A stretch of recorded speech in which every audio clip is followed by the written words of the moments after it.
Witches, so we are moving right along into a rather striking and perhaps scary card, Judgment. No one likes to be judged, but you know, sometimes your tarot cards gotta read you for filth, right? So the Rider-Waite tarot deck depicts the Judgment card as having an angel blowing a trumpet. So you can see that on mine as well. And this is the Archangel Gabriel, who we talked about in our Angels episode. So just as a aside, if you want to go watch that, we did touch on him a little bit.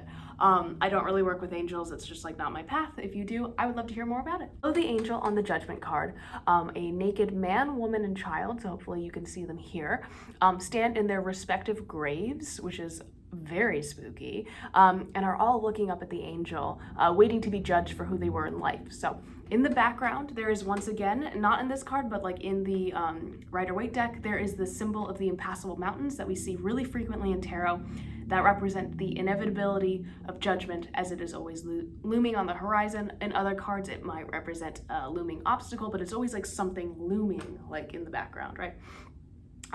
So let's move right along and chat about what this card means in the context of a reading. Judgment is pretty straightforward, upright. It speaks to the judgment of oneself, like it's in the name. But it also speaks to rebirth and rising to meet one's spiritual calling. So it's kind of that image of rising from the grave. You've experienced like maybe like an ego death or like a great realization. You have been determined to be this kind of person by society, you know, and that could be like getting a diploma. You could be judged as being worthy of a diploma. It's more reaching that stage in life where you are, you know, coming into your own and answering kind of the call of the universe, like I said.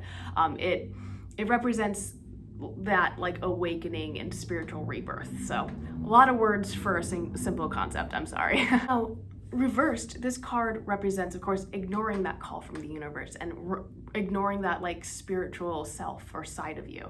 It can refer to doubting your path and avoiding introspection. So if you do see that, be sure to take some time, reevaluate, see where you are, see what's going on, and don't judge yourself too harshly. So yes, this card is really similar to the Hierophant in my mind. This is a card that speaks to spiritual awakenings like kind of across the board.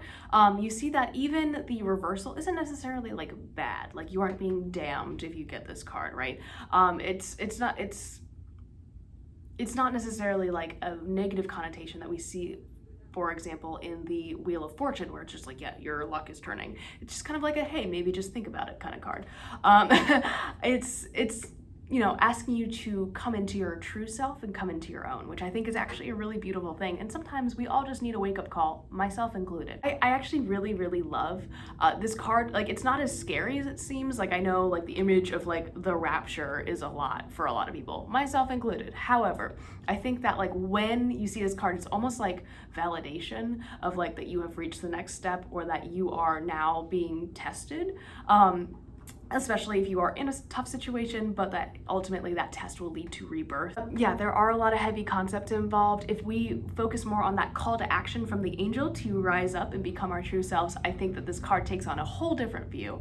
And hopefully this has kind of changed your mind about this card in general. So don't be afraid of judgment. It is not as scary as it seems. With that note, I will see you guys tomorrow. Bye.